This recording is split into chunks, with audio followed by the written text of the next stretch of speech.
ตีแบบพี่น้องเนาะเฮ็ดกัน4คนนี่บ่น้องจอยเอาลองใส่หลาได้ซะผมเรียกว่าเฮ็ดนำบ่เพราะเพิ่นทาสีกันเพิ่นโอ้เนาะเนี่ยมันก็อารมณ์ดีแต่มื้อนี้ฮะบ้านนี้บ่าวชงก็บ่อยู่เพิ่นก็บ่อยู่บ้านนี้เนาะไปซอยเวียกเครื่องเผาซ่อนเพิ่นเลยบ่ไปเกือบทุกคนบ้านนี้เนาะไปกับเบิดเทือน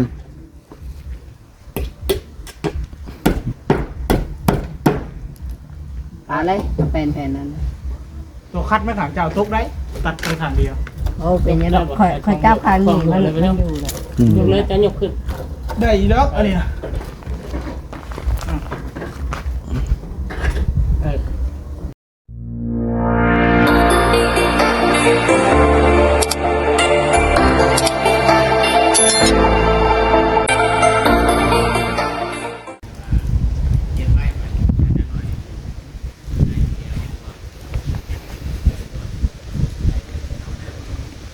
ครับทักทายสบายดีสวัสดีพ่อแม่พี่น้อง FC เบิร์ดสุขูสุคนเบิร์ดสมองสุบอลนะเพื่อนเนาะว่าสู่ฝั่งลาวฝั่งไทยแล้วก็อยู่ทางต่างประเทศพี่น้องเอ้ยกันยินดีต้อนรับเข้าสู่ช่อง YouTube น้องผัดใจชาแนลอีกแล้วพี่น้องเนาะมาพบมาพอการบัดนี้พี่น้องเนาะน้องผัดใจก็เปิดคลิปอยู่เพื่อนน้องจ้อยพี่น้องเนาะก็สิมาอัปเดตทางเงินทางสารของน้องก้อยทองให้พี่น้องเบิ่งชมนำกันพี่น้องเนาะหลังจากที่ว่าเมื่อวานนี้น้องถอยทองกับน้องไซลาเพิ่นก็เฮ็ดเวียกกัน2คนพี่น้องเนาะเพราะว่าทางพ่อแก้วเมื่อวานนี้เพิ่นนั่นบ่อยู่แล้วก็ปากสูงก็บ่อยู่พี่น้องเอ้ย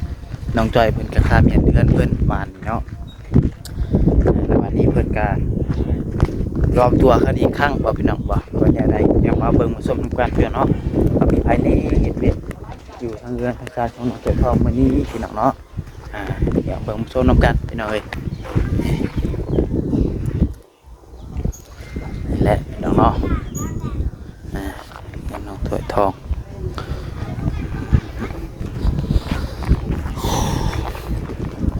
ลมสีเย็นๆแบบนี้เนาะเห็นเวียกกับบ่เมื่อยดอกแบบนี้เนาะผู้ถ่ายคลิปกับบ่เมื่อยปานใดผู้ถ่ายคลิปให้ FC เบิ่งกันเนาะคันว่ามันฮอดอีหลีบุ้ยฮอดลมฮอดแรงอีกอย่างว่าเมื่อยกับเมื่อยพี่น้องเนาะ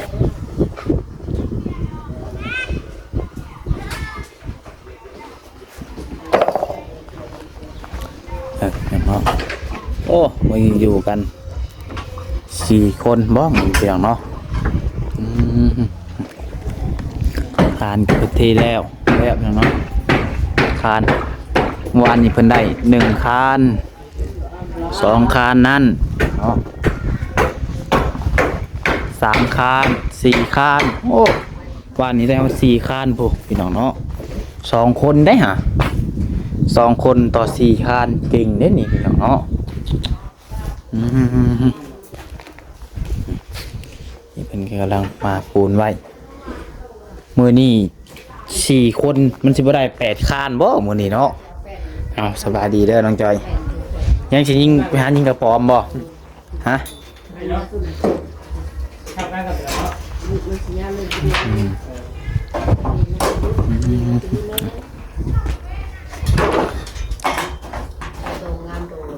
กำลังตีแบบพี่น้องเนาะเฮ็ดกัน4คนนี่บ่น้องจอยเอาลองใส่หลาได้ซะผมเรียกว่าเฮ็ดนำบ่เพราะเพิ่นทาสีกันเพิ่นโอ้เนาะ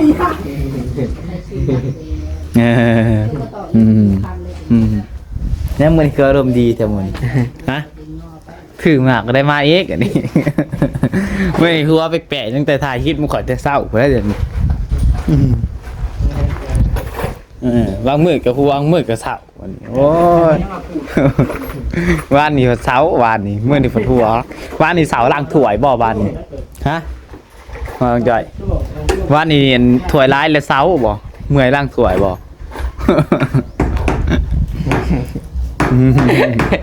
ยังบาดยังบาดหัวเอาเจ็บเอาเกิดบ่ใส่เอา ยังสิมารีข้างหลังก่อนอ่าดีใจได้เห็นเวียกบ่อืม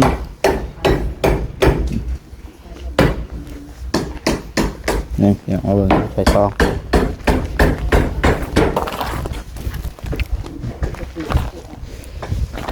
เท่าพี่น้องเนาะไมเซรายังเหลือ2แผ่นพี่น้อง3แผ่นผมอยากให้นำมาต่อกันนี่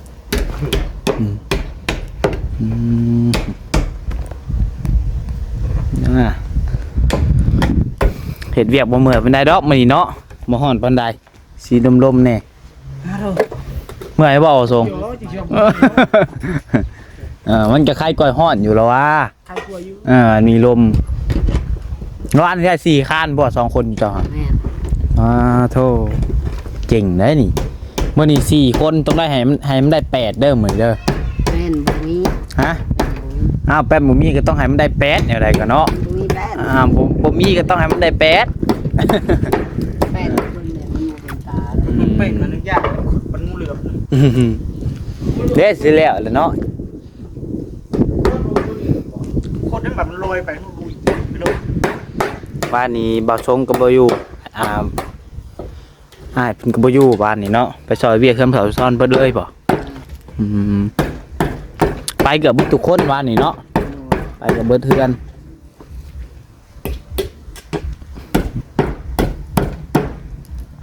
อะไรแผ่นนั้น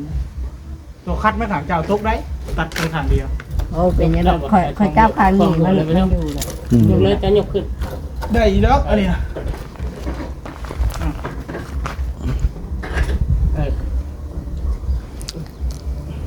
จะเทินเนาะตั้งไว้กันได้ เลยจับรถมันล็อกขาเจ้าลง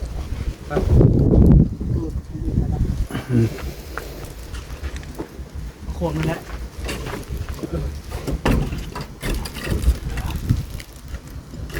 มาเลย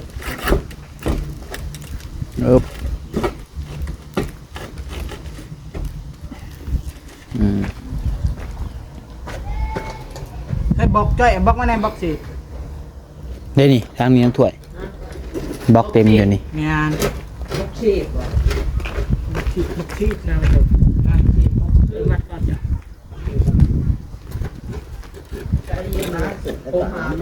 ได้แล้วบ่ มัด ได้แล้วเบาจ้อย ลูกชีพ ไปหยิบ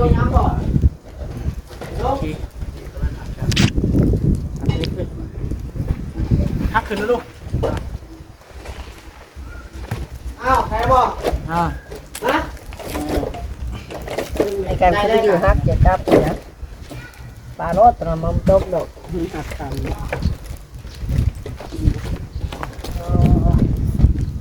เอาปลาลากไก่โอ้แม่ยัน มาเถอะ มาถึง ยืนใจยืนแห้งยันตุ๊กบ่ฮอดได้ไง ไปดูตรงลุ้ม โอ้อย่างเนาะน้องไม้เพิ่นไปตัดเอาไม้เห็ดหยังเด้นะพี่น้องเอ้ยพวกซูมเบิ่งใส่เลยเด้เห็นแต่เสือแดงๆเห็นบ่พี่น้องกล้องก็อยากมัวๆพี่น้องเนาะซูมไกลเดี๋ยวเวลาจะไปอัปเดตชีวิตเพิ่นพี่น้องเนาะจะเพิ่นเฮ็ดหยังมื้อนี้ชีวิตกันเป็นอยู่ มีแค่ตบขอบนี่มาก่อน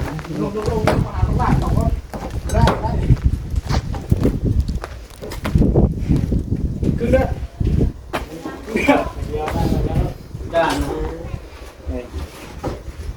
ย้อนไว้หัวหน้าจ้อยทำนี่ ใช่พูดไปสินั่นแหละพ่อไปนั่นแหละ เมื่อไปเข้าห้องก่อนลุกลงไปลุงที่ลุกหมดใช่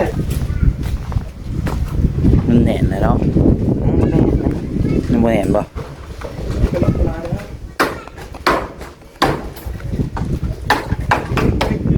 เป็นนากตีแบบได้2 อันเนาะตีแบบให้ได้2 อันว่ะ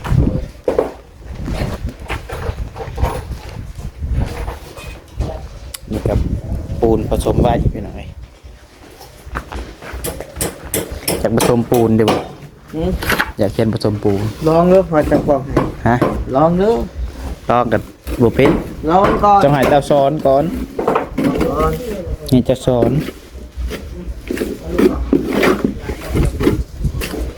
น่าจะไปชมก่อนหลายๆก่อนไปชมมันแข็ง อืม โอ้เดี๋ยวที่รามคานมันแข็งนะเขาพูดแห้ง อืมมันสิแข็งก่อนบ่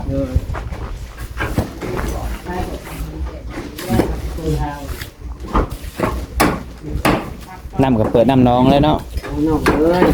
พอน้องตัวทองเพิ่นยังบ่ทันได้มีน้ำพี่น้องเอ้ย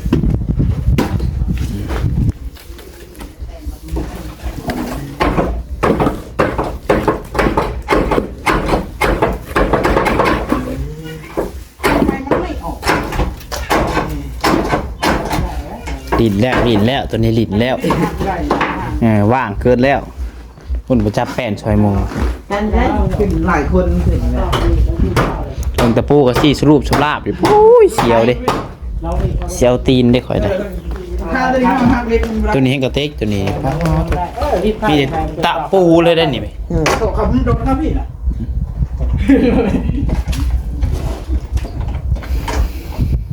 ตะปูเอ้ยตะปู เสียบจุบบาทหนึ่งนี่ป้อยางหัว ดังทั่วเลย ของนอนของนอกสามกันบ่กับของเจ้าน้องจอยกว้างสามกันบ่คือตัวนี้กว้างกว่าประจักษ์สี่คานกอบัดตั้งวงกบอันนี้เนาะตั้งวงกบกอขึ้นคุ้งบัด อีกคานนึงคานหนึ่งนะ ยังจะคานนับมึงดูน้องจอยบริเทศนี่ ยังใครก็ทำให้กรอบเด้อ อืม สองสามสี่ห้า สี่ ห้า หาตัวใด แม่แม่นี่ ยังบ่ได้ไปประกอบ สอง อ่า สาม สี่ว่า สี่ห้า หาตัวใด นี่นะ ตัวใดหา สี่ว่า เออ ไง ยังสี่คานมื้อนี้ผู้ดีแล้วเลยเด้ตัวหนักก็สี่ มันบ่พาโอ้ยชมพาว่าชมพา ผู้ดีแปดให้มัน คานนี่หนึ่งคานตัวนี้สองตัวนี้สามตัวนี้สี่ตัวนั้นห้าตัวนั้น หาตัวใด ห้าตัวน่ะ ใช่เขาเทแล้วเบิดแล้วเออนักแล้วเจ้านี่นักแล้วอืมให้เขาเททับอีกบ่ เททับอีก อืม เททับรอบสอง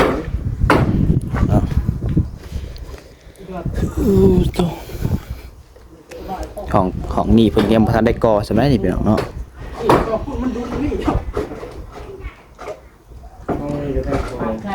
ยังบ่ทันได้ตั้งวงกบ โอ้ยังพกคาน อืม พกคานเจ็ดคานแปดคานมันก็คานก่อ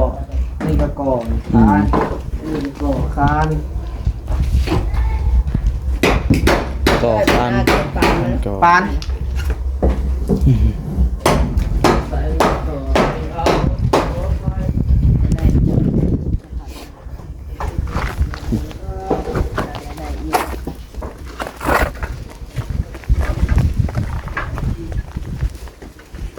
แดดเริ่มออกแล้วพี่น้องเนาะเริ่มร้อนแล้วบัด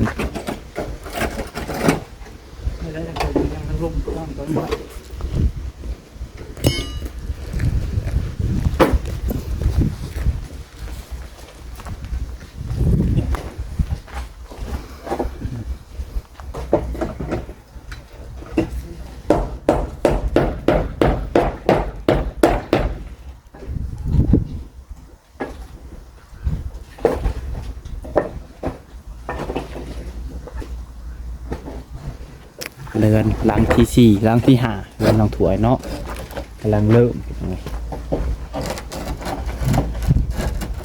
หลังที่หกจักสิเป็นของภายเด้หลังที่หกเนี่ยเปิดพักเนี่ยเพิ่นกัน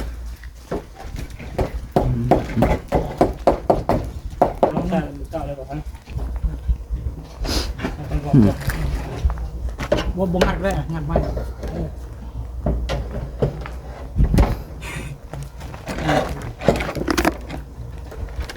เลยฮะ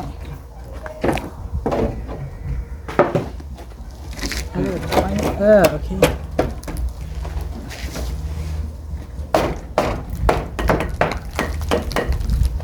ละปาดแล้วให้กระปุกได้เดี๋ยว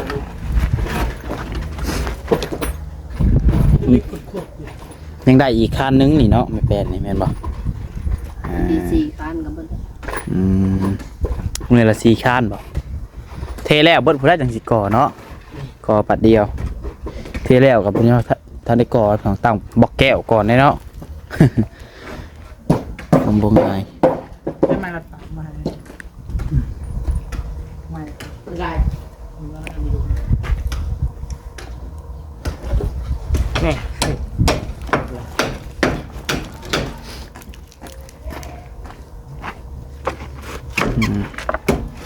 ยอมเต็งว่าอย่าบรรลุ ข้าว ตีแบบแล้ว2คัน2แบบทางหลังเนาะต้องมาใส่ก็สิมีบุญวาสนาเพิ่นอยู่บ่เนาะสัตว์นี่สิมีเฮือนเป็นของตัวเองอยู่บ่พี่น้อยเนาะดังให้น้อยก็เอาได้เนาะหาเงินเฮ็ด2ห้องนอนคือ1ห้องนอน1ห้องน้ำห้องโถงเนาะอันใดสำน้องๆเพิ่นนี่ก็ว่าพอแล้วพี่น้องสัตว์เนาะ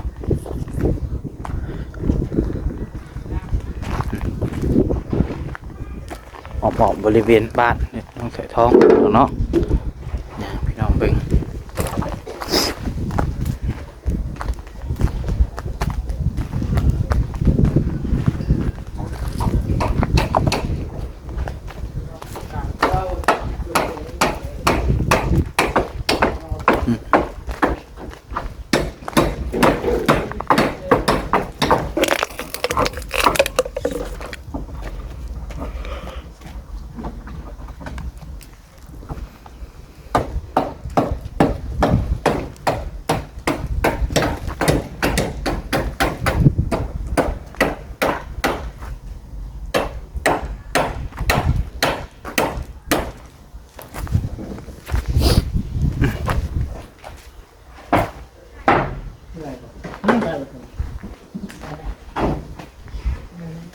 ได้แล้วได้แล้วได้แล้วได้แล้ว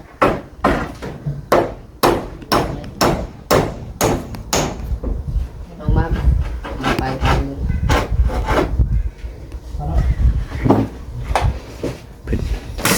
แล้วอีกคันหนึ่งเนาะ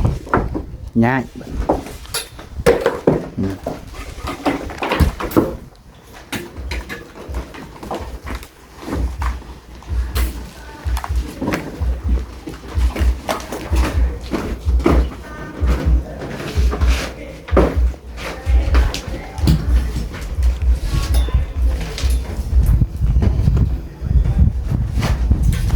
เอาคักได้มีบนหัวอยู่บ่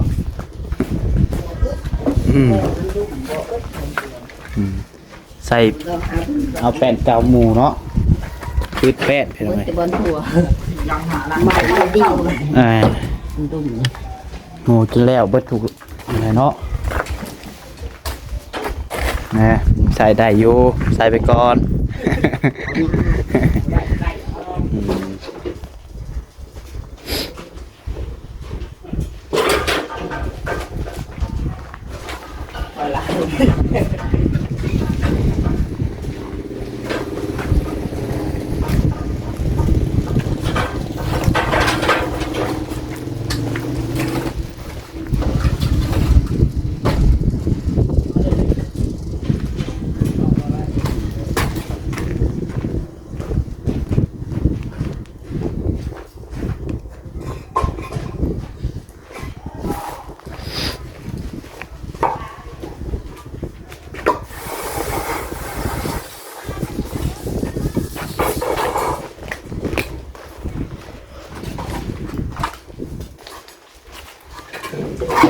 จะเต็งพี่น้องเนาะเอาไปเต็งอย่ามันลุกมันหัวลง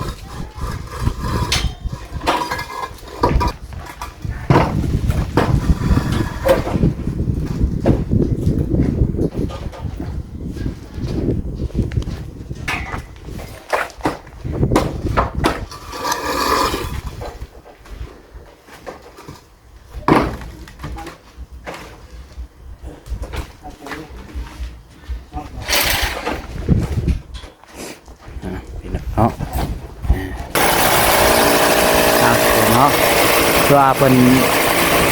ตีแบบไว้4แบบอย่างเนาะแล้วเพิ่นสิเทบาทเดียวเลยพี่น้องเอ้ยเอาโอเคพี่น้องเนาะอัปเดตให้เบิ่งประมาณนี้เนาะสำหรับเพื่อนน้องสวยทองพี่น้องเอ้ยเพิ่นก็เริ่มเทคาดคาดการณ์ว่ามื้ออื่นน่าสิแล้วพี่น้องเนาะบ่มื้อนี้กับมื้ออื่นน่าสิแล้วพี่น้องเอ้ยสำหรับเทคาดให้น้องสวยทองเนาะเพิ่นจังสิตั้งบกแก้วก็เดียวเลยพี่น้องเนาะเอาโอเคพี่น้องสำหรับคลิปนี้ก็ขอลาพี่น้องไปก่อนเด้อสำหรับผิดพลาดประการใดก็ต้องขอโทษขออภัยหลายขอบคุณพ่อแม่พี่น้อง FC ทุกคนที่เข้ามาชมคลิปนำใจจนจบเนาะขอให้ทุกคนอยู่ดีมีแรงสุขภาพร่างกายแข็งแรงยินเป็นสุขกายสบายใจพี่น้องสุดท้ายนี้ขอกล่าวคำว่าสบายดี